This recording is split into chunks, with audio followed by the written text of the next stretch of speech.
সত্যি করে বলো, কয়টা গার্লফ্রেন্ড আছে তোমার? স্যার সত্যি করে বলছি, আমার কোনো গার্লফ্রেন্ড নেই। তোমার ফোনে তো খারাপ ভিডিও দেখলাম, আছে কি? না স্যার, আমার ফোনে কোনো ধরনের খারাপ ভিডিও নেই। মনে রাখবে, সেনাবাহিনীতে মিথ্যা ধরা পড়লে কঠিন শাস্তি। আচ্ছা, বলো, খেলাধুলায় আগ্রহ আছে তোমার? জি স্যার, খেলাধুলায় আগ্রহ আছে। তোমার প্রিয় খেলা কি? স্যার, আমার প্রিয় খেলা হলো ফুটবল। আচ্ছা, তোমার একজন পছন্দের খেলোয়াড়ের নাম বলো। স্যার, পছন্দের খেলোয়াড় হলো এমবাপ্পে। এমবাপ্পের জায়গায় তোমাকে খেলার সুযোগ দিলে তুমি সেখানে খেলতে পারবে?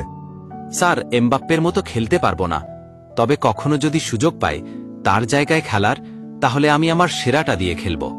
আচ্ছা, বাংলাদেশের জাতীয় খেলা কি? স্যার, বাংলাদেশের জাতীয় খেলা হলো হাডুডু।